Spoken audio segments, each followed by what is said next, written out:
For all of you who listen to Submersion and own an Android device, go to the Google Play Store and download the Podcast Republic app. It's a fantastic app that allows you to get all of your favorite podcasts directly on your Android device. I personally use the app and I love it. I can search for the podcast I want to listen to, select it as a favorite, and have it just a click away. Make sure to select Submersion as a favorite so you don't miss any of our new episodes. Again, the app is the Podcast Republic app, available on Android devices.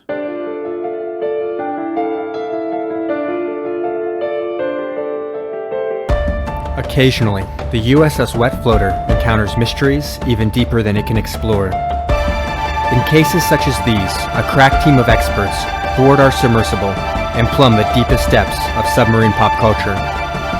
This is Mackey's Second Floor Studio presents Submersion, a Submersible Pod.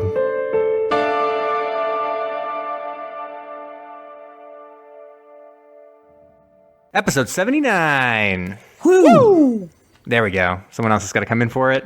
And yeah, it's a very special episode because once again, our beloved El Capitan not around. Thank God he had that little interview to release, because otherwise all our fans, his loyal fans, will be missing the sultry tones, the dulcet tones of Kyle. So instead, this week, in celebration of a major motion picture release, we are doing a Submersible Pod with the Submersible crew. Who's all there? Yeah, new super team, guys. Yeah, there's Brom, ready to do it. And who else is there? Cheerios, mateys. That's me. There we go. From jolly old England, Patrick. Patrick the Brain. Yeah. I'm taking Jamie's name. I was actually going to say, no, I was not even joking. I was going to say, you cannot be the brain. I actually like it with the Submersible Pods because you primarily appear in the Submersible Pods. You're the scientist who's on the Submersible Pod. I'm a little bit of a Baldwin over here, aren't I? Yeah, you're the Baldwin. You're just basically like, I love the environment. I don't love war. And we're like, get the fuck out of here. And we like push you back in the MERV. Everyone does say Stephen Baldwin's the most attractive Baldwin, correct? I believe that's the case, yes. Excellent. Stephen, Alec, Adam, and then Patrick, I guess. Adam? You mean Adam, the non-Baldwin? Yeah, okay. The non-Baldwin, yes. As we've been over this, it's a running gag. Okay. Got it. Alrighty. Is there anything else we want to talk about for the Submersible Pod? Or we just, these things can go a little quickly. They're usually short episodes, short episodes that we watch. The episode itself ends up being very long. I'm going to mention that Rambo 5 is coming out this week. It's not getting good reviews, so that's a very good sign for badmovietwins.com. That's badmovietwins.com. And so we might have like 5 movies to watch as well. That's going to be great. Yes, we are very excited. And that is why, what did we watch this week, Patrick? I believe it's called Rambo. Wait, what's the name of the actual? That's Iron. What's the name of the actual show? It's called Rambo: The Force of Freedom. The Force of Freedom. Thank you. And the episode is, I believe, episode 19. Fire in the sky. Yes. Fire in the Sky. A perfectly apt title for this show, given that it's obviously about a fire in the sky, right, guys? Yes. Now that I think about that, it doesn't make a whole lot of sense. It does not. We'll get back to that at the end of the episode. We can all figure out and make our explanation for why this may have been called Fire in the Sky, because, as you'll see, I don't know why. No one does. Science maintain. We may never know. We may never know. All right. Should we just get into it, or do we need to talk about anything else about the Rambo animated series? Patrick, you watched the first of the series, right? Well, how much are you going to talk about as far as like fun facts about the production at all at the end? I don't know if I have too much fun facts about the production itself, other than the bit of controversy that came along with it. Okay, so it was produced by a company called Ruby Spears. So, wow. So Ruby Spears, there's 2 people's names, Ruby and Spears, and they were a part of Hanna-Barbera. And then one of the big companies, ABC or CBS or something, basically came to them, and they were concerned that Hanna-Barbera was going to be stretched too thin, because they were basically producing all of the Saturday morning cartoon slate in the late 70s. So they convinced them to spin off their own company called Ruby Spears. And this is one of the many things. So Ruby and Spears actually created Scooby-Doo. And they did a lot of Hanna-Barbera. They co-produced a lot with Hanna-Barbera afterward. But they also did their own stuff. I believe this is their own. They did all of Rambo, I believe. Wow. That's very topical. Like, you should have a nickname like the Ointment or something like that. Yeah, you should. Maybe you should have that one. Anyways, I did watch the premiere. So basically the entire series started as a mini series. So they were given like 5 episodes to talk about like this one kind of episode arc, which was about Warhawk, which is the bad guy in the one we watched as well, Fire in the Sky. And he was trying to take over a small island called like Tierra Novella or something. And Tierra Libre, I think, or something, because it comes up later in the series as well. Yes. So Tierra Libre. And then so they bring in Rambo because the U.S. government can't get involved. And so Rambo goes in to basically like stop a war. And so they got a 5-episode arc, and they got a full season slate after that. And then basically, I assume no one watched it, so they cancel it. Anyways. Yeah, the first season, the one season they got is 50 episodes. But, yes, that's right. They did it like daily or something. It was insane. Yeah. It's kind of crazy. It's amazing for us because they actually have 4 different episodes that feature submarines, if not more. My guess is there's actually more. But these are 4. There's 4 that specifically in the synopsis mention submarines. This is the first of those 4. And I believe so every week for a month we're doing Rambo. Is that correct? I did think about the idea of doing a full month of just Rambo episodes, but some of the ones just sound like it's just like a peripheral one. Mm. Although the second episode, I almost pushed for that to be the one we did because it's about like animal human hybrid super soldiers, and I was like, I'm into that. I'm really into that one. I can say Ruby Spears seems to be very into ninjas. And also, weirdly, celebrity crossover, since they also made a Mr. T and a Chuck Norris cartoon series. Chuck Norris one also definitely has a submarine episode. So we will get to that at the end. Don't spoil my game. All right, so we're gonna get into this. This has a bumpin' theme song, and by bumpin', I mean wait. I'm gonna do an impression of the theme song. Rambo. That was basically the theme song, right? Yeah, that's good. There we go. And they explain how Rambo, from the caverns of the city to the caverns of a ski chalet or something. Yeah. I don't know. He's saving the world and America and blah, blah, blah. And General Troutman is like, get me Rambo. And he also works with Cat. And we see Cat, a master of disguise. And Turbo, who's also a race car driver, which is infinitely amusing given what we see in this episode of the TV series. Because they are useless. They don't do jack shit. Even when they have opportunities where it's obvious they should be doing something, Rambo's like, get out of my way. And off he goes to do whatever bullshit he wants to do. Yeah, so in the premiere, Kat starts in a disguise. She works with Troutman. She's a CIA operative or something. And she just takes off, and then she never dresses up again for the entire episode. So I watched 2 episodes, and she managed to do 1 disguise, and it was for like 5 seconds. It's insane. It's actually a little insulting. It seems almost like her main function is more as a pseudo love interest for Rambo, and nothing more. I believe this is the case. By the way, my favorite part of the entire intro was that the voiceover guy Rambo also does the voice when he goes, "Get me Rambo." Get me Rambo. Yeah. All right. So after that thrilling theme song, we jump straight into Rambo chilling on Old Ironsides. Boston, Massachusetts, Boston Harbor. Well, I should say Charlestown more accurately. But he's chilling on Old Ironsides, USS Constitution, watching the christening of a new submarine.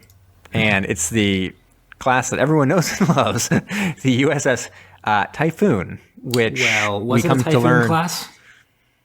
A Typhoon's a class of a Soviet submarine. Yes, I believe this is supposed to be a very direct challenge to the Typhoon class, stating that the U.S. has one that is also a 25-ton. Because I believe the Typhoon is the only class ever that's been greater than 25 ton, as far as that's kind of the point. I'm gonna do a pseudo Subs Worldwide later to give you all the facts about the USS Typhoon that we are provided with.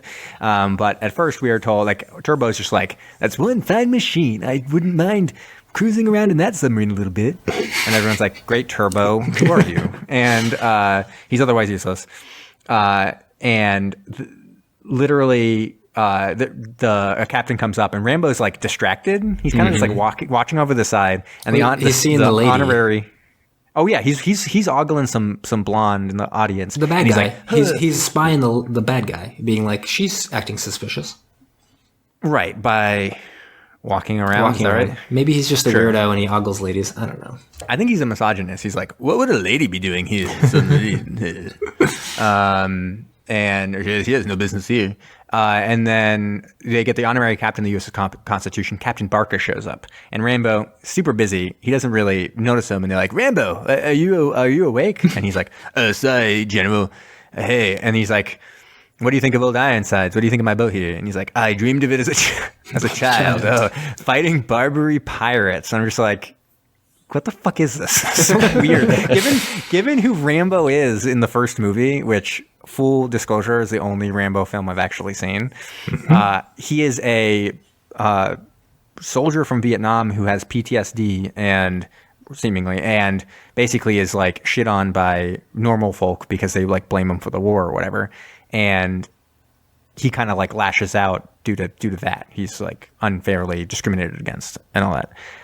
But it seems so strange that now it's like, oh boy, war, right? It's great. Yeah, it's a little strange. It seems a little antithetical to what was going on. At the same time, there's this super secret plan by the Russians, / Warhawk, an American possibly, is to just parachute down to basically like put off sleeping gas on everybody, right? Right. Yeah. So they have the champagne bottle filled with sleeping gas.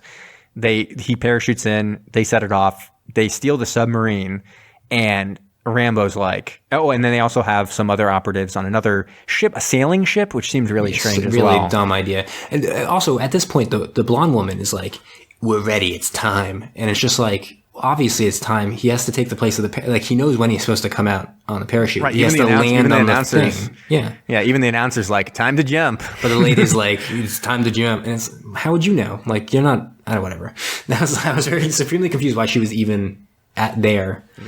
Right. At that point. And so they have like a schooner and the bad guys, and they're like destroying little destroyers with this schooner shooting like bombs or whatever.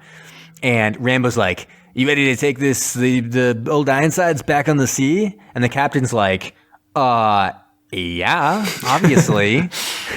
And then 5 seconds later, Rambo's like, why are we firing at them?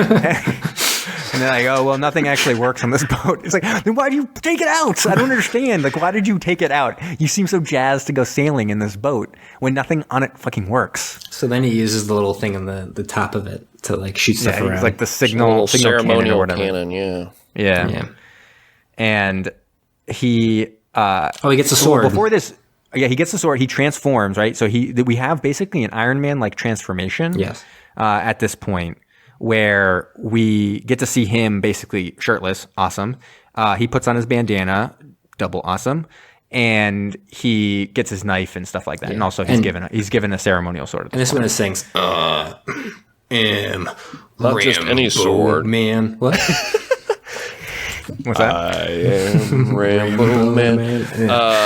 You got the ceremonial sword of John Paul Jones.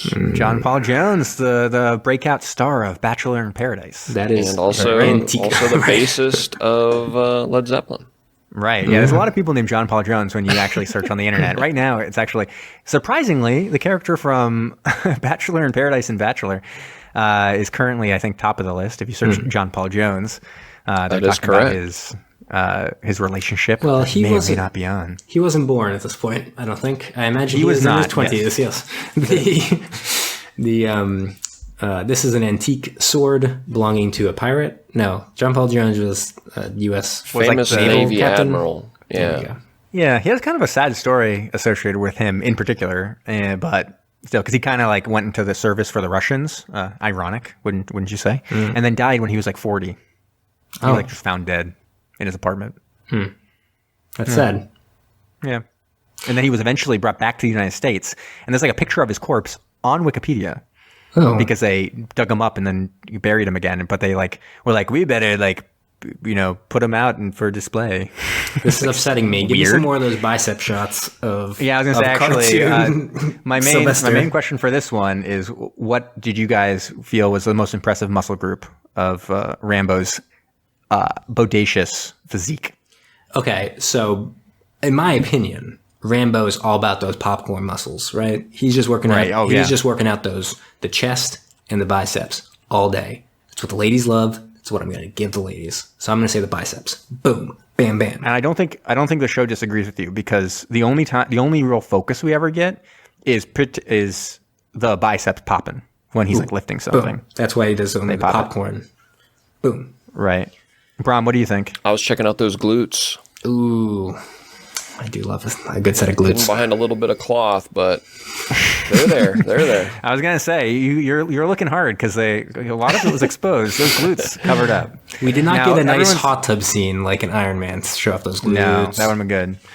I think everyone and all the fans of Submersion would say they're expecting me to say those abs for days, right? He's not only got abs, he's got the obliques going, pretty nice. But I'm not. I actually think that back work I appreciate. It was well defined. A lot of people let that back go, and Rambo's not about that. He's got those traps going. He's got those delts going. He's got those lats going. Everything's looking sweet. Basically, we had a very long discussion earlier today about whether Sly Stallone as Rambo the cartoon would have won Mr. Olympia. I still think Arnold Schwarzenegger, best in the world, best bodybuilder ever, would have beaten him. Yeah. Jamie thought that potentially he would have won the lower weight class and then lost the pose off, but whatever. I guess what I would say is that he has a Mr. Olympia level body, but not necessarily one that would have beaten Arnold Schwarzenegger. Let's not get ridiculous. Okay, I can stand by that. Anyways. Also, you had some opinions about it being bad, his body, right? For body image, or for young boys, yes. This is an unrealistic body image for young men to consume. We can't just focus on things like Barbie and the unrealistic expectations of young girls of women in media. But here, I think this is just unrealistic. Like, this guy must have worked out 4 hours a day. Like, this is impossible. But he lives in Oregon and just works out, and then every month or so, the army comes and gets him. No one has that kind of life. Not everyone can work out 4 hours a day like Rambo. That is just something that has to be made clear when you watch cartoons like this.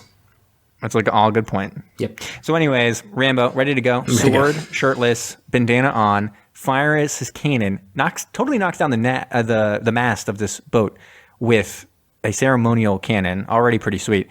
He swings over there. They're like, get him. And Rambo's like, piece of cake. There's like 500 people around him. And he immediately climbs up this rope, and everyone's just like, it's almost a joke. They're like, Question. Yeah. Why doesn't anyone have a gun? Why does no one have a gun? It's a good point. Yeah. The same question I always ask when watching the show Alias, starring Jennifer Gardner. Like, why does she never have a gun? Yeah. It's so much easier. So I watched the first episode. That was also a great moment, which was a guy comes up to Rambo, is like, I'm going to shoot you in the face. And then Rambo dispatches him. And then for the rest of the episode, they capture him. And for the rest of the episode, no one's like, wait, why don't we just go back to the original plan and shoot him in the face? Like, the other guy had a plan. Like, there's 1,000 moments where you're just like, shoot him in the face. Like, I don't understand. He's like right there. He has nothing except for a knife. I don't understand it. Yeah. So anyways, he climbs up this rope. He dispatches a bunch by cutting down a sail, and they fly into the ocean. And then he jumps onto a sail, and like there's a big explosion, and so the whole boat's on fire, and everyone's like, time to get out of here. Clawman's like, let's get out of here. And while they're all dopes so far, Rambo also is kind of a dope, because then he runs after the claw guy into an obvious trap. Yes. Everything is closing behind him and stuff. I didn't even know how the doors were closing. Like, it doesn't even make sense. At one point, he like goes through a door, and it almost looks like they wanted to make it seem like the boat just like lurched and closed the door. It was like, well, that's not part of the guy's plan, though. It clearly was a trap he set up where he couldn't plan on the boat just like lurching at the right moment. But anyways, he gets locked in this door and in the boat when it explodes, and everyone's like, oh, poor Rambo, I guess he's dead now. And they're like, hey, I'm sorry about Rambo. And the general's like, don't be. Rambo knew what he was getting into. Mm-hmm. And we're all like, yeah, it's true. It's sad. End of episode, the end. End of series. Except then it flashes over, and guess what Rambo's doing? Climbing up the side of that dock? Oh no, he's doing some MacGyver push-ups on a thing that's fallen on top of him. From what I saw of the episodes that I like briefly looked through to make sure I knew which one I wanted to do for the submarine, he gets trapped under his stuff in an inordinate amount of times. Like, he's always trapped under things, but he just like pushes him off. Like part of the series is just him being like, oh no, I'm trapped, and being like, wait a second, muscles. And then he pushes the thing off of himself, and everyone's like, whoa, Rambo, you just push that thing off yourself. And then he is able to swim out. He uses one of my favorite things is he has a grenade. he throws a grenade at the wall, and he goes, I sure hope this works. What, a grenade? Yeah, it's gonna work. It's gonna blow a hole in that wall, obviously. And then he swims out and comes up, and everyone's like, Rambo, hooray, we were all sitting over here, you were like being a crazy hero over there. And he was like, that's true, I was. And then in the process of like hugging him, Kat, in the only thing she really does this entire episode, bumps into the bad guy, the blonde woman who's still hanging around for whatever reason. And she drops her gas mask. And everyone's like, I guess we don't know what to do next. Oh boy, well, I guess that's it. But Rambo's like, hey, what about that gas mask? I bet that lady's got something to do. And then the lady jumps in a race car and drives away. And of course, at this moment, what is everyone thinking? Tank car. I was sitting there being like, Turbo's time to shine. Yeah. Turbo, get in your car and race after this person. You are a race car driver. But instead, Rambo's like, hey, see you guys later. And like, oh, we'll catch up with you. And he just drives away. I'm like, wait. And then he even says like, oh man, Turbo must have taught this lady to drive. I'm like, yeah, if you had Turbo here, he might have been able to help you. Because then he immediately, at certain points, nothing actually makes sense. It happens again later in the episode. She loses Rambo. Yeah. She like goes around a corner, and Rambo's like drives right by, and she's like, Rambo. And then she is going onto a plane, and Rambo's just there. Yeah. Like, how did he find her? That happens in the first episode as well. There's a moment where it's like they blow up an entire forest, and they're like, well, we can look at the crater that we've created, and there's no Rambo inside of it, so let's go. And they turn around, and then Rambo hops in the back of the tank, and you're like, where the fuck were you? Yeah. Anyways. So he's hiding in the bushes. He's got some binoculars looking at these guys. Like, oh boy, I better get on that plane. And it's a new bad guy. There's just like a whole bunch of bad guys. And I guess if we had watched the series, we'd know who they were. Because this one looks like maybe a vaguely Middle Eastern type bad guy is waiting there for her. And is like, hey, hop on board this plane. And they fly off, and they're like, oh, they're basically sitting there being like, oh, thank God Rambo's not here, right? Yeah, real lame. Rambo is here. That would really spoil our fun if Rambo was here. And then Rambo's like, maybe I am. And they're like, oh shit, Rambo. This is right after he passes, I believe, Chekhov's floating raft. But yes. Yes, yeah, there's just a random raft sitting there. Yeah. And they immediately eject. They're like, have fun in this plane, and eject, leaving the map that's leading to the lair there. And not only that, but like, it's not like they really set the plane to crash, because Rambo basically is like, oh, I wonder if I can get out of this mess, and pulls up. Basically, oh, yep, I can. I just pulled up on it. And now he knows what they mean by fly-by-wire, though. Yes, and this is what I actually noted that. I have this in bold. He says, I know what fly-by-wire. And I sat there being like, wait, do I know what fly-by-wire is? Brom, did you know what fly-by-wire was? I know the phrase.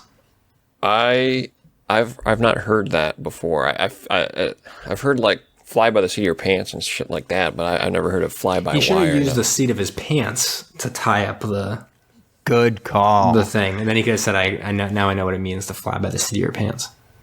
That would have been actually really funny. And then you could see those glutes. Oh shit! Yeah, he's got like a Speedo on, or no, I was thinking like thong. Yeah, I was gonna say leopard print thong. I was gonna say it. You said it. That's your words, not mine. And but fly by wire actually is clever writing. It's not writing for children. No.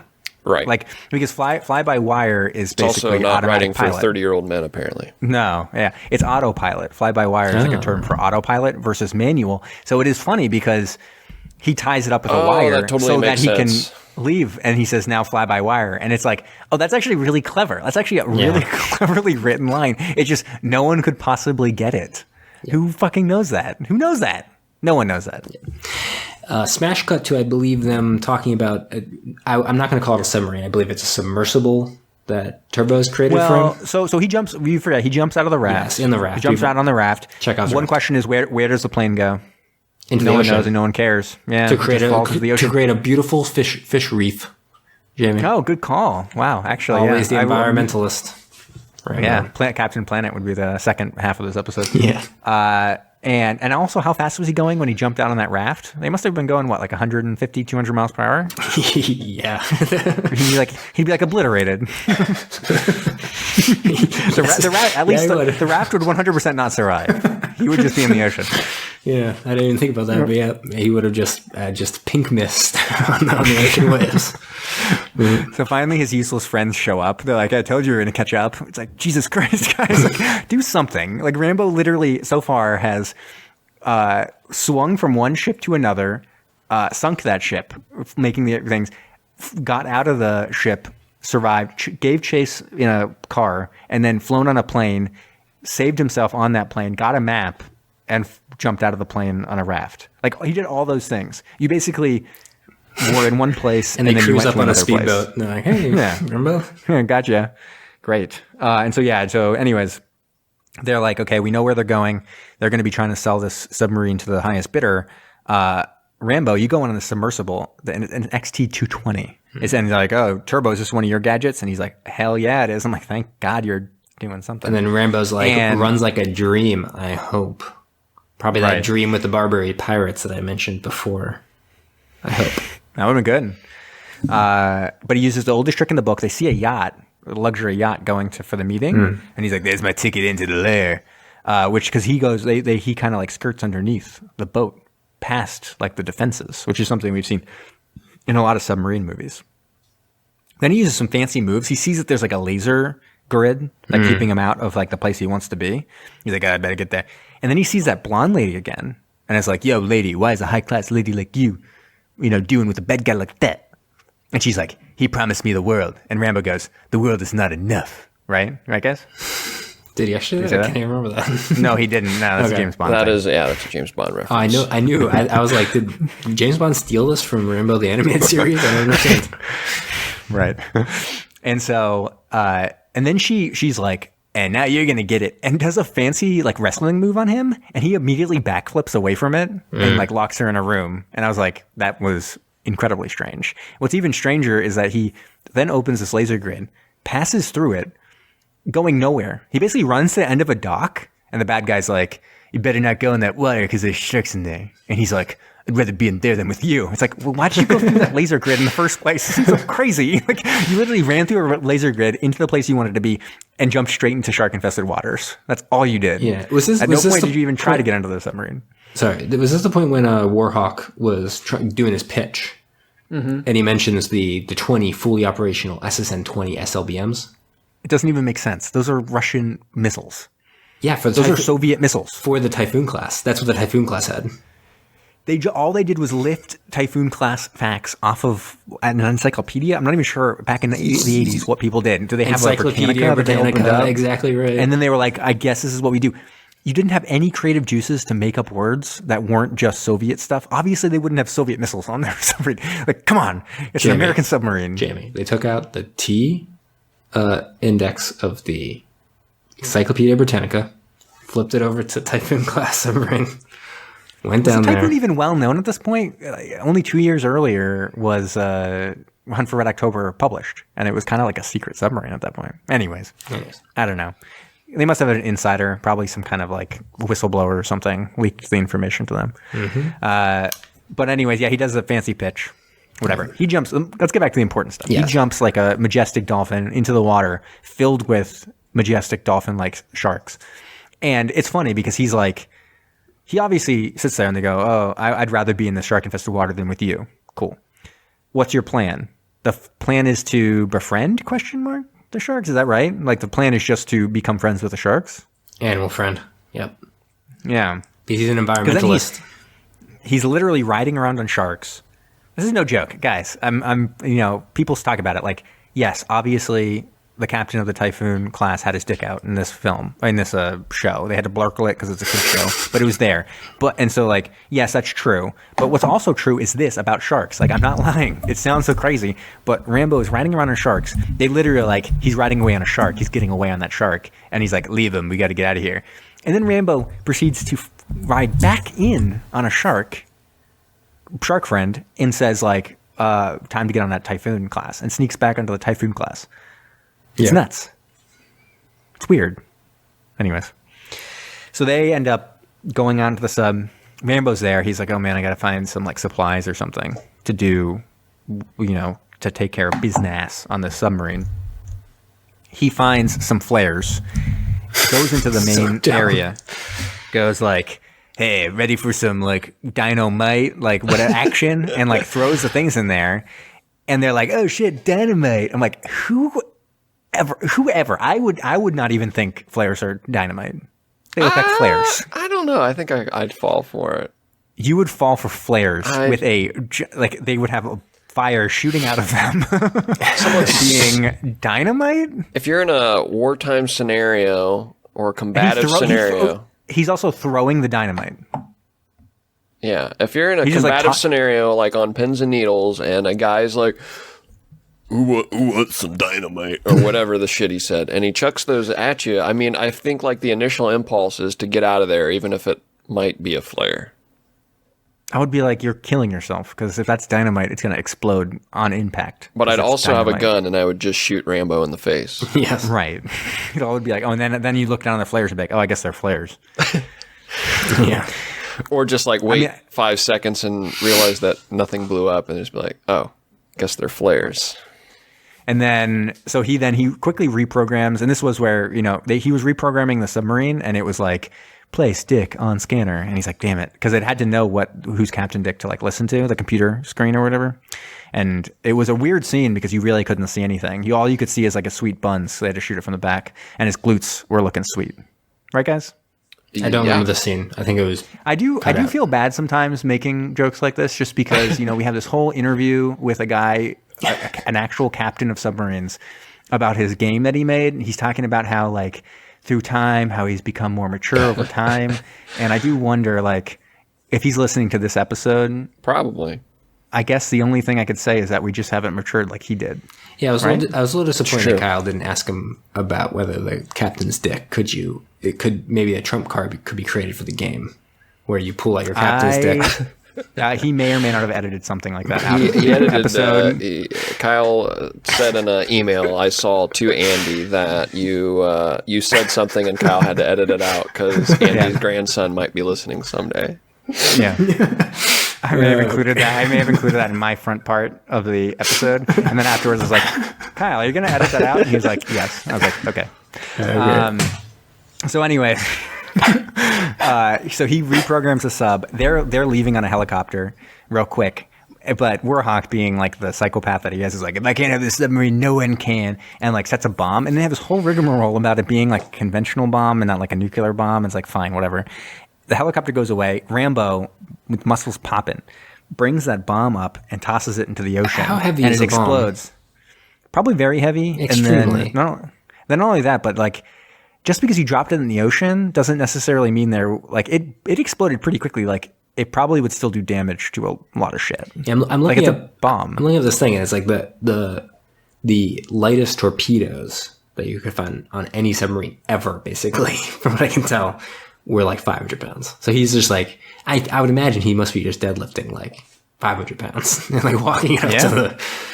Man, he's got all the records. He's an amazing body. Yeah. And so you got to think, look at that body, and then you got to think again. What has everyone else been doing at this time? Turbo, nothing. Cat, they cheering him on. Literally, they're sitting there cheering him on, and they cheer him on. They literally do go like, "Good for you, good job." And Rambo's like, "Hey, did you catch any of the super rich people trying to buy a nuclear submarine?" And they were like, "No, they all left on their sailboats." Like, I guess they're over there. Great. Too bad. And then the captain tries to give Rambo John Paul Jones's sword, and he's like, oh, good job, need some reward. And Rambo's like, doing my job well is its own reward. And then the captain goes, John Paul Jones would have been proud to know you, Rambo. I am. And I was like, holy shit. And that was the end of the show. With the captain being like, I am Rambo. Ooh. And then, so the final question and the culminating question for this, why is this called Fire in the Sky?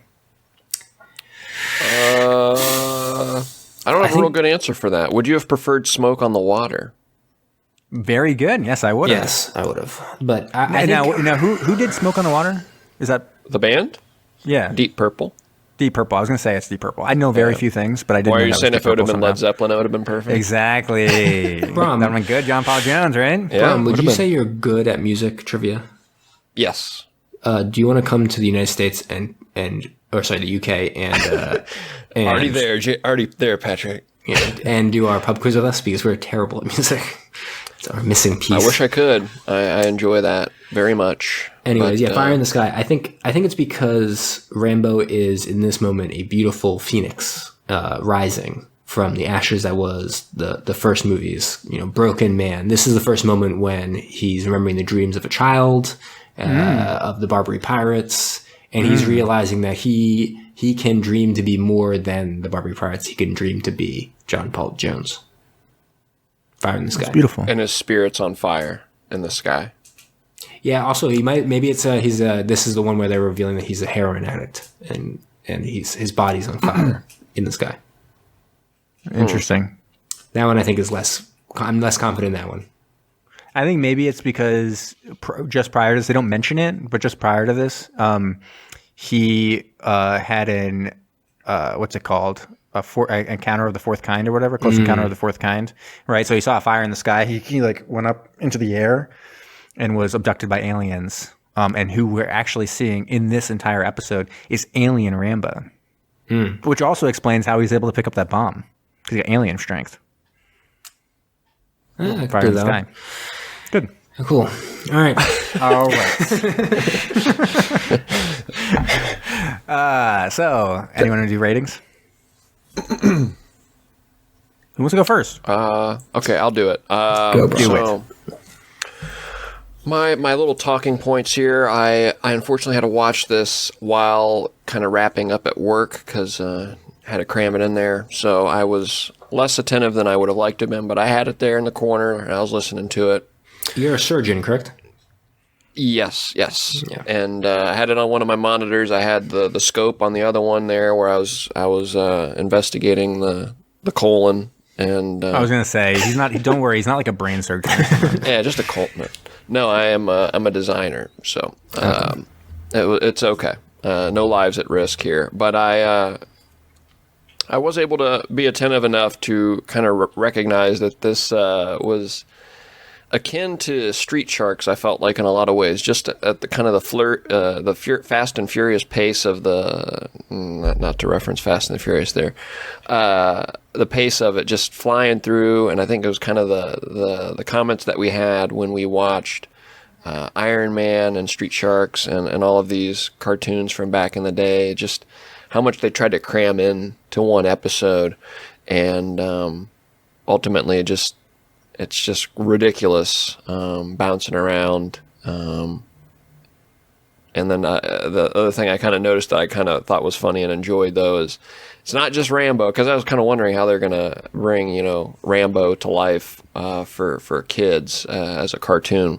They made him a full-blown superhero where he turns into something else, and also gave him his super team, the Force of Freedom. Super team that does like nothing. Nothing, yeah. The Force of Freedom, which I thought was kind of funny with Turbo and Touchdown Jackson and Cat Taylor and all these guys. Touchdown Jackson? Yeah, TD Jackson. He comes in later. There's a ninja as well. That's like kind of funny. It's really funny how like useless they are. They're like, and he's got skills. He's like a ninja. And the ninja like sits around being like, Rambo, you sure are great. Like, you're a ninja. Like, do something ninja. I don't know. Yeah, I had to look up the stats here on the Force of Freedom. They also have Chief, a Native American ally of Rambo. Sounds great. That sounds like that might not fly today. And White Dragon, the ninja. Regardless, I don't think it was better than Street Sharks. I enjoyed that one a little bit more, and it was almost Street Sharks was almost so ridiculous that it became enjoyable again with that whole plot line with the Scylla from Greek myths, and them creating a dating service for the Scylla, just turning on a dime and everything. Boy. This just wasn't as enjoyable for me, so I'm going to give it a 2.5 out of 6. Yeah, they also had if you don't forget they had robots who cut up fruit. Yes, yeah, plenty of merit for Street Sharks now, looking back on it. Yeah, this is out of 6, correct? Yeah, it's Out of 6. All right, so I'll go next. Are you done, Brom? I'm done. Yep. All right. I would say this. I criticized, what was the last one we did? It wasn't Street Sharks. It was Iron Man. So Iron Man, the main thing I would say is just like, that one was garbage. It was hot garbage. Right. And it was the most incoherent thing I'd ever watched. It made zero sense front to back. Like you were just sitting there just flabbergasted, which made it entertaining, but at the same time was just trash. Street Sharks. Very confusing. Yeah. Yes. Street Sharks had like a coherent plot. It was just wall to wall ridiculousness to the point where you're like, can I write a Street Sharks episode? Like it seems like I might be able to. This one felt more like it is just a G.I. Joe knockoff. It has to be. Right. This has to be what it is. Yeah, that's true. And so it's like, this is what I imagined. Like it was coherent. I could understand what they were doing at every moment. Every moment, it like kind of made sense what they were doing. Even though they were doing ridiculous things, you knew why they were doing it and what was happening. And the at times, I would say even the animation was borderline beautiful. It wasn't great. It was Hanna-Barbera like kind of style of it, but it was still like, it wasn't like Street Sharks where you're like, man, this kind of like shitty. This still looks kind of shitty, doesn't it, guys? Yeah. Like these are you're like, right. You're right for sure. The animation was better. Yeah, human portions.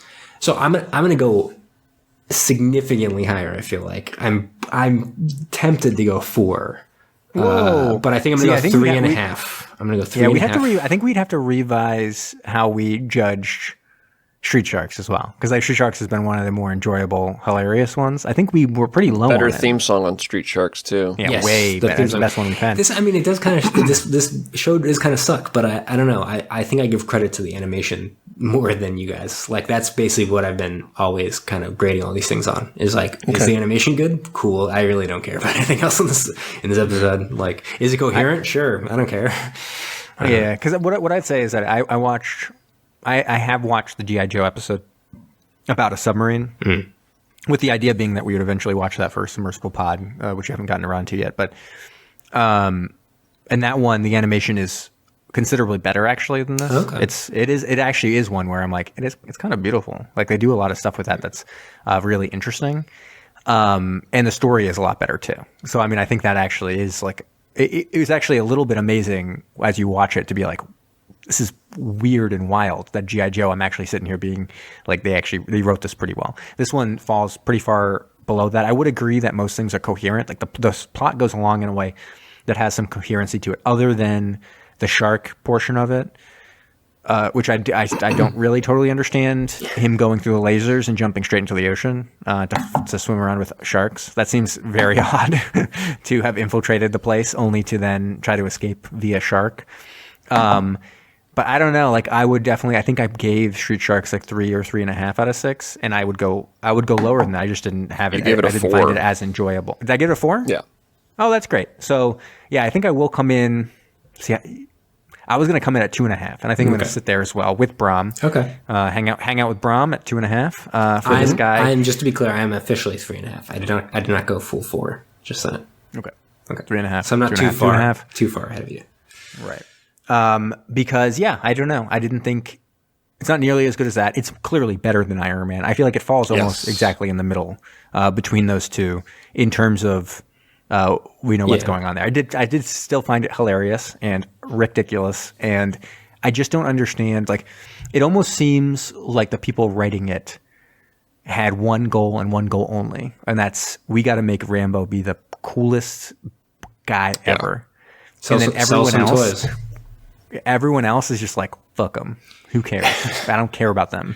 Like, Cat. Oh, should we have Cat do something here? It's like, no. There's no B storyline.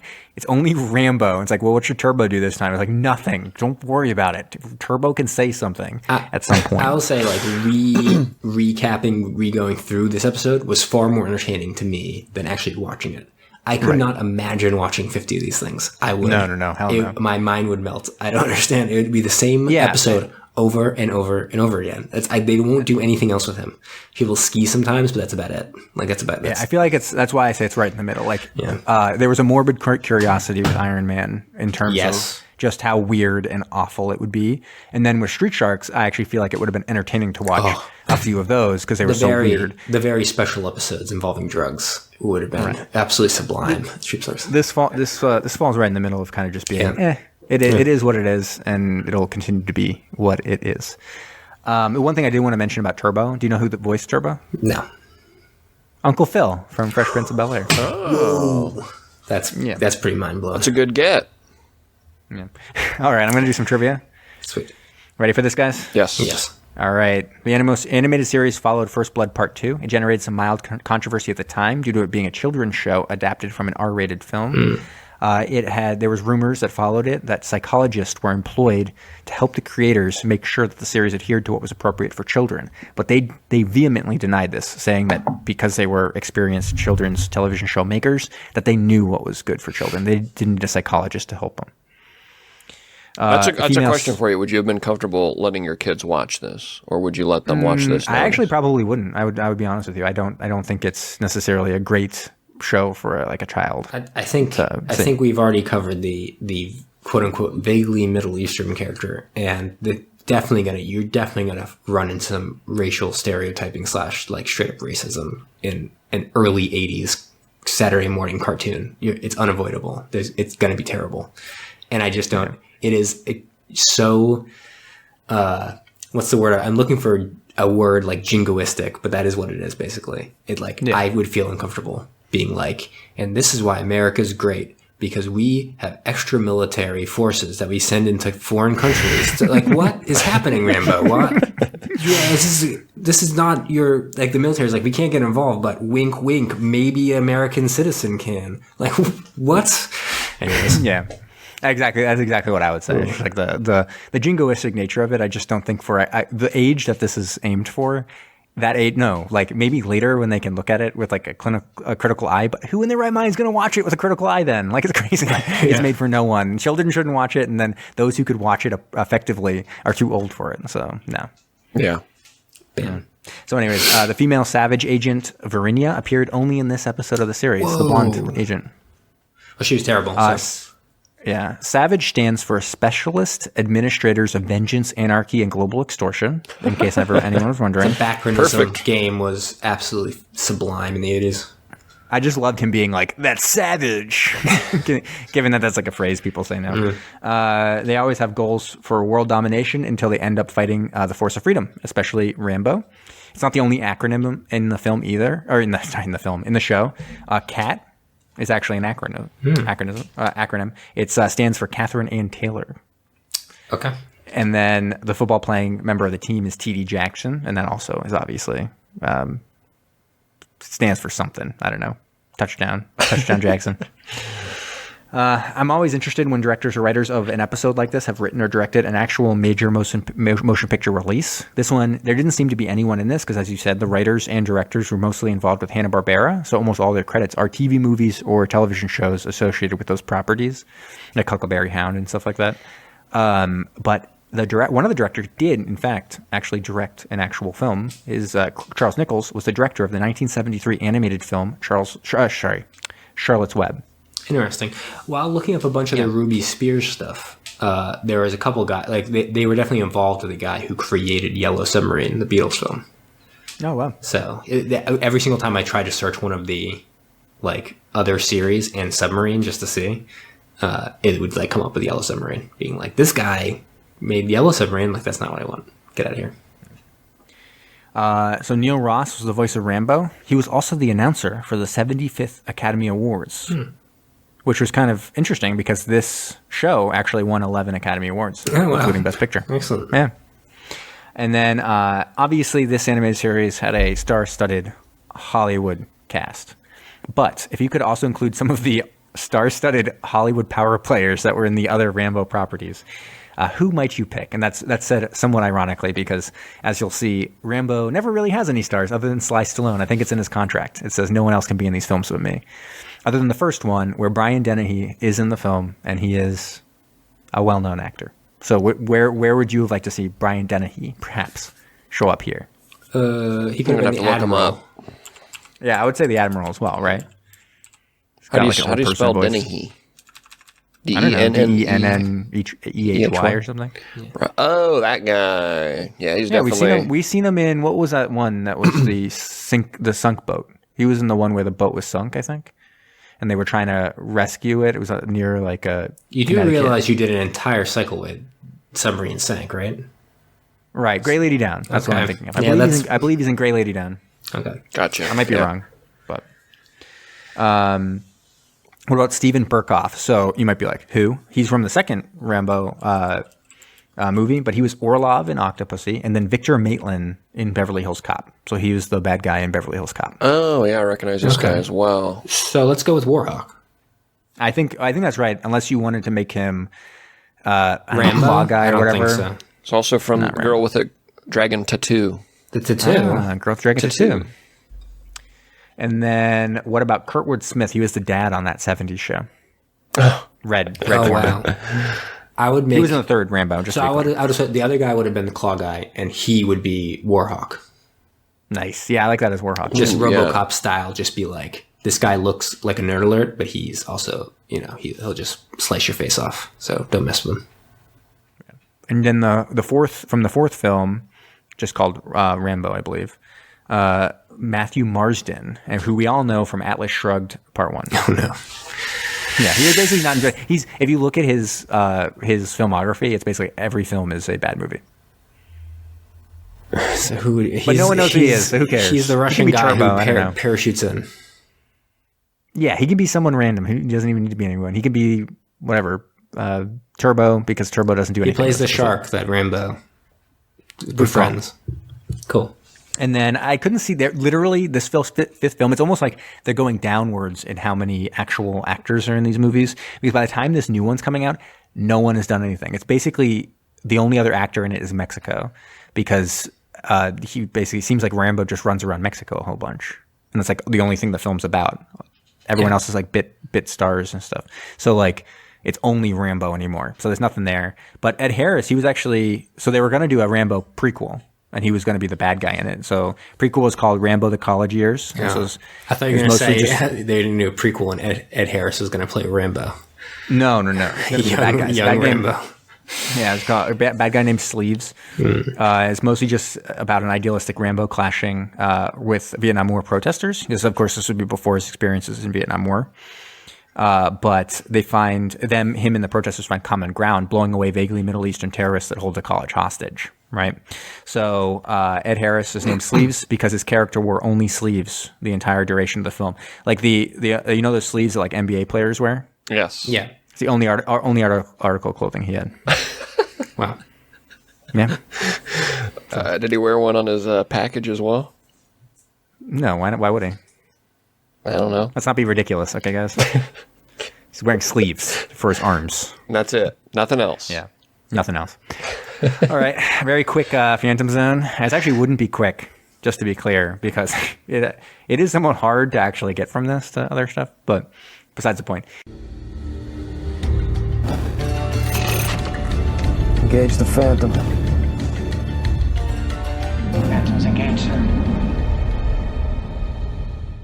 The voice of Rambo is Neil Ross. He voiced a sub-commander in Batman and Mr. Freeze Sub-Zero, which was an animated film.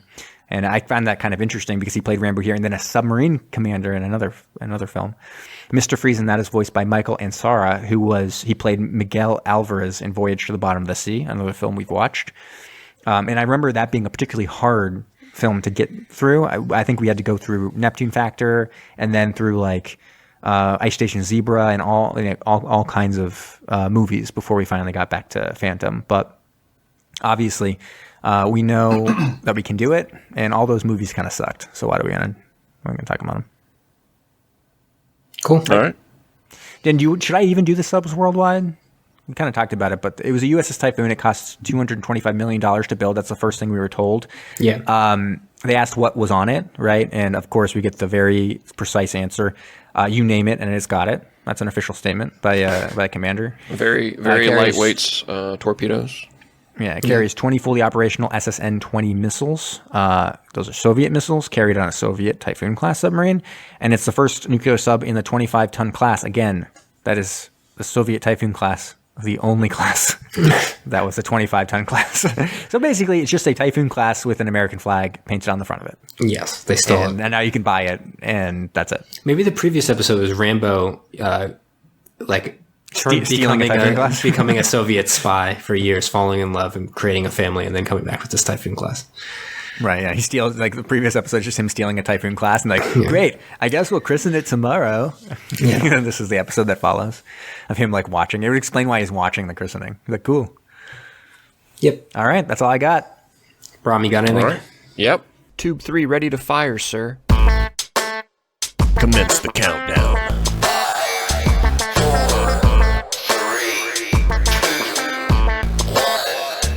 Give it to me. I've got, again, I didn't have a whole heck of a lot of time, but I had about an hour of preparation, and that included watching this episode. But what immediately stood out to me is that even Rambo has a super team.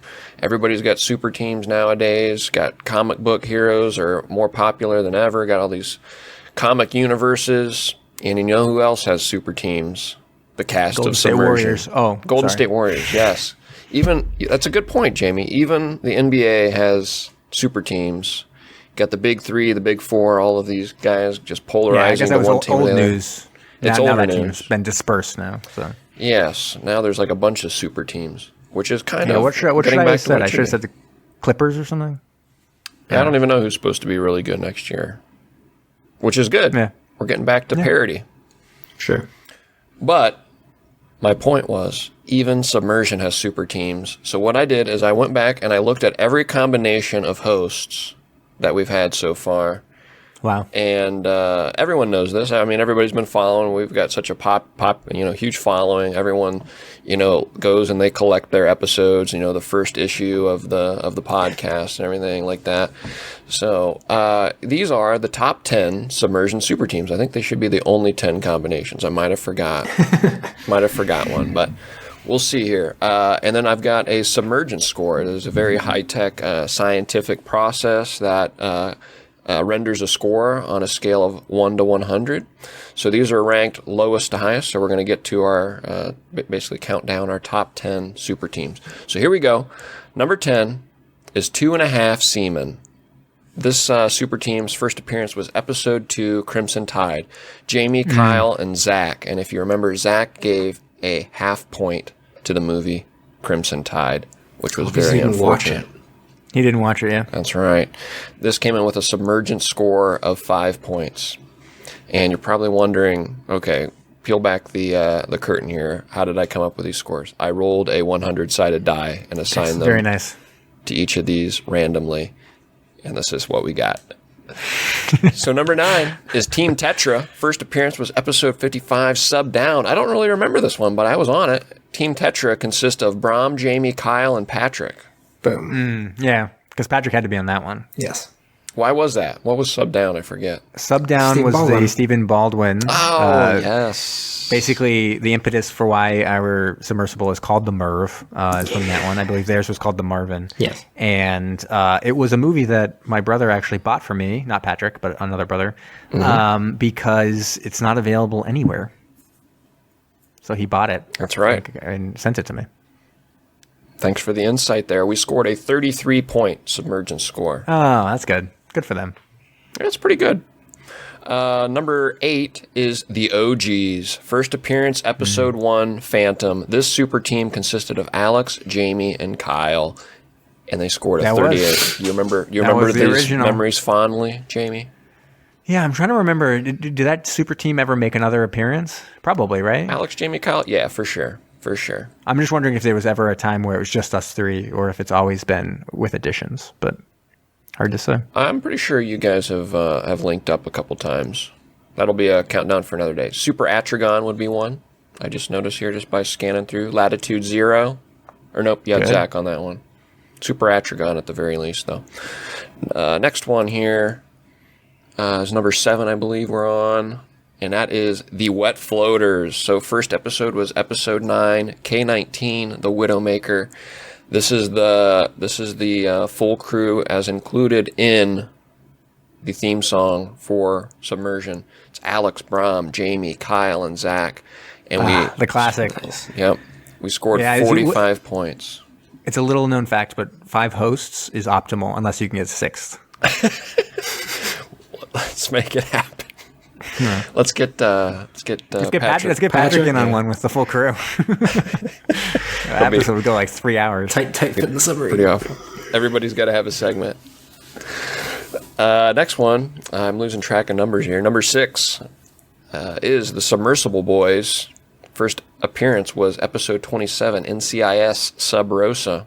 It's us, Brom, yes. Jamie, and Patrick. That should be number 1. I love NCIS. Oh, There's more NCIS to do. We should We get on scored that. a 51. should have been 100. Go on. Number 5 is the Trusty Trio. First appearance was episode 13, Stinger, and consisted of Brom, Jamie, and Kyle, and has been, I think, the most common combination of hosts in this history of submersion. I would think that's probably right. There was a stretch there where I think it was just us 3 for like a couple months, probably. I actually looked, and I mean, you might be right. I just took a cursory glance here. I found at least 3 episodes in a row, but we managed to pepper people in once in a while. Yeah, I guess Patrick actually would come in when we were doing those stretches where people couldn't make it for a long time. Patrick would hop in every once in a while. Yep. The Trusty Trio narrowly edged out the Submersible Boys. We scored 52 on this one. I like these names. They're good. I feel like I did pretty good for having less than an hour here. Number 4 is the Periscope Posse. First appearance was episode 3, Down Periscope, and featured Jamie, Keenan, and Kyle. Oh, wow. I can't believe that scored so high. Who's That Keenan? 100-sided die doesn't know what's up. Keenan's Kyle's brother. That's what I thought. Okay. And Jamie, you'll like this submergence score of 69 points. That's appropriate then. Yeah. Has to. Number 3 is the Classic Submergers. First appearance was episode 5, Hostile Waters, and featured Alex, Jamie, Kyle, and Zach. This was the original theme song. Yeah. Submergence score. Before, so just to be clear, there was an original theme song, then there was a second theme song, then I think there's a third and maybe a fourth, or maybe just a third. I can't remember how many has been. There's at least 3. So far. There's at least 3, if not 4, theme songs. Alex, Jamie, Kyle, and Zach, they scored 75 points. Number 2 is Brom's Movie Monthaholics. First appearance was episode 76, The World Is Not Enough. They since appeared one more time. Maybe they'll do it again. Got 2 more movies left in Brom's Movie Month. This team consists of Brom, Jamie, and Zach, scoring 78 points. Yeah, you could also say it's Kyle's Kids Corner, where he's sent into a corner because of his kid. Right, correct. There was one where I was going to call it the Brom fell asleep during the movie team or whatever. Number 1, you guys are going to like this, the X-Files men. Not the X-Men, Nice. but the X-Files men. First appearance was episode 39, X-Files, and it's Jamie, Kyle, and Patrick. And folks, we rolled a perfect 100. This is a 100-point squad. What a classic. So that was sorry, it was me, Kyle, and Patrick. That was you, Kyle, and Patrick. Ooh, Have we ever had that combination again? I feel Yeah, that's I think so. Oh, we have. Yeah, I think we so. have had that one. That's an intimate sesh, though, right there.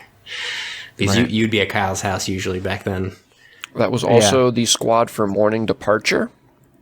What? Oh, interesting. What was Morning Departure? And It was like a British film. Maybe that's why we had you on there, because it was British. I don't remember that one at all. part of the Trapped Yeah. movie month. Trapped on the bottom of the screen. You were also together for the 49th Parallel. Okay, I do remember that one. Interesting. Yeah. And I think that's it. This is back. This is when certain co-hosts were making fewer appearances than normal. I shouldn't say. You know what? Don't take pot shots. I'm not taking They a pot try their shot. best. And anyways, they listen now. So I always listen, just to be clear. All right. All right, I take think her it's- away, That was very Patrick. good. Thank you. That was great.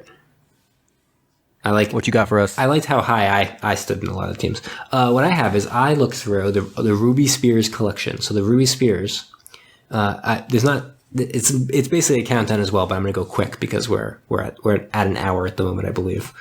Doing great. Doing good. But basically, 29 Ruby Spears, in conjunction with a bunch of different other companies, had 29 cartoon series. This doesn't count things like TV movies they did. So they had 29. How many of those do you think I was able to confirm had a submarine episode? So sorry, out of 21, 25? 29. 29. 29 series? There's 29 series. Yeah, some of them had as low as 5 episodes before getting canceled. I'm going to say 6 series had a submarine in them. I'm going over that. I'm saying 11. And the answer was, I was able to confirm 11. Precisely. Wow. Boom! Yeah. So they call me the ointment. Topical and right on top of it. That's those twins. You got that by the way, this, like symbiotic brain there. Yeah. To be clear, Rambo counts. So the first one was Rambo, the Freedom Force, Fire in the Sky, confirmed. With my eyeballs, I saw the submarine in that episode. Previously, Jamie, I mentioned to you Thundar the Barbarian. And that was good. That one actually, I think that could be a 6 on the scale in terms of rating, because it looks actually like really interesting and potentially really well written. Yeah. So Thundar the Barbarian, contrary to what you would believe, takes place in the future, and in this dystopian world, in the episode Treasure of the Mox, a sorceress of some kind finds old battleships, and then they get stuck at one point in a submarine. I confirmed that with my eyeballs. Next one was cool.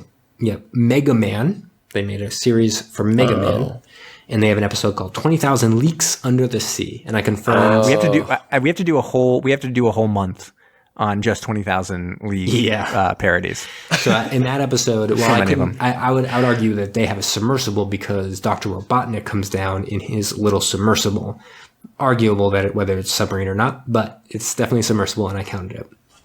No, it's fine, yeah. Yep. The next one is the Centurions, and I only confirmed for Battle Beneath the Ice, but the bad guys live in a submerged headquarters beneath the ice. So I believe that there are multiple episodes that will have submarines in that particular one. Perhaps every episode, question mark? Plausible. They did a lot of like combination shows, like half and half, where they'd do like 15-minute episodes, kind of like Garfield and Friends back in the day. So one of them was the Plastic Man comedy / adventure show. Weird. And Wham Bam Beware of the Clam had a little clam that swam around and appeared to be itself a submersible. But I thought it was like an alien. But at one point it comes out of like a larger clam, and that's definitely a submersible. And they are definitely like inside of it. And it's like super weird. But it is definitely a submarine episode. It is just very, very strange how it is all operating. It's abstract. Yes, they are all underwater at different times, but the clam itself is somehow like in a submarine. It's very strange. Yep. Let me see what else we got here. Superman 1988. So they did one of the many series of Superman, in which case this one has Wild Shark, which I confirmed indeed is amazing. There's a giant shark submarine in which a submarine goes in, and that opens up and a battleship comes out. So that it's like a triple layer in that one. It's actually that one's quite stunning. So that's Superman 1988. Pac-Man has Old Pac-Man and the Sea. Oh my God. And I confirmed indeed that there is a submarine in Old Pac-Man in the Sea. They had a Saturday Supercade with Frogger and Donkey Kong and stuff. And Frogger, funny enough, had almost there's people online frantically trying to find episodes of Frogger because almost all of them were lost. This one, Hydrofoil and Go Seek, was marked as very poor quality on the web. So obviously I went and go checked it out. Hydrofoil and Go Seek almost immediately has a submarine in it. So there we go. Yeah, wow. We then have the classic 3. These are my top 3. So they were in a big order. Mr. T had the Cape Cod Caper. Oh my God. The Mr. T series, and that one indeed also that has a submarine in it. Oh my God. Well, hold on.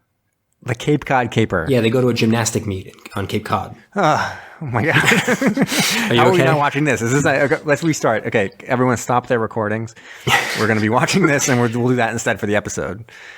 Yep. Oh, shit. And then after that we have, you've already mentioned the Chuck Norris Karate Commandos has Deadly Dolphin, which I did confirm has a submarine in it. So we can also go do Sorry. So which one was it? Deadly Dolphin. In which show? Chuck Norris's Karate Commandos. Oh, yeah. Yes. Yeah, so I knew that one. And then finally, my favorite one, because I actually didn't think this was going to have a submarine, but I still clicked through the entire episode being like, well, there's not going to be a submarine in this one. It's Wild West Cowboys of Moo Mesa. Cow being C.O.W. Boys. They love their acronyms. Yes, because they are aliens that came down into Earth. They are anthropomorphic cows, much like street sharks, and they're wandering around in the Wild West. And in Cow Pirates of Swampy Cove, somehow there are pirates on the high seas of Arizona, and they are torturing the poor townfolk. So what do the cowboys of Moo Mesa do? They build their wooden submarine to go into the river. And no joke, that I'm sitting there being like, is that a submarine? And then they let out the air from one of their things and sink down into the thing so they could like go around. I'm sitting there like, my God.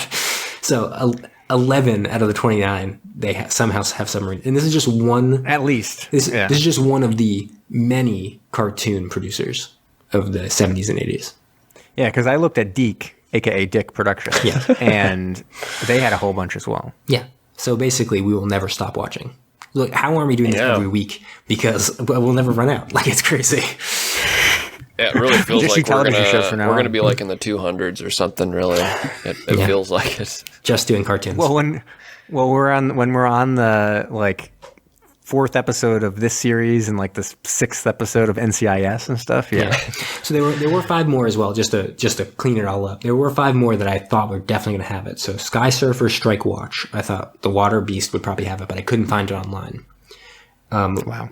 Laser Tag Academy had Redbeard's Treasure, but I couldn't see one in the actual episode. The Goddess of the Black Pearl, at one point they scuttled their boat, and I'm like, please just say our boat is also a submarine and fly off. But no, instead they get on jet skis and they drive away. Oh, so that doesn't seem to count. Yeah. No. And then the original Fang Face. So Fang Face is basically straight up a Scooby-Doo knockoff in which a person turns into a werewolf. And later on they even have Fang Face and Pups, and it has a Scrappy-Doo werewolf. It's unbelievable how much of a carbon copy it is. And they had a bunch of different episodes, including The Creep from the Deep, but they only seem to go on cruise ships. They never seem to go into the submarines. And finally, they did 5 seasons of Alvin and the Chipmunks, and somehow they managed to go on like 4 ski vacations, but they never go into a submarine. It pissed me off. Huh. Yeah. Huh. Yeah. So in season 8 of Alvin and the Chipmunks, they did have Daytona Jones and the Pearl of Wisdom, in which they do go into a submarine, but Ruby Spears did not produce that season of the show. It's interesting that it was season 8 because that's also season 8 of this podcast, Alvin and the Chipmunk Properties. Yes. Season 8?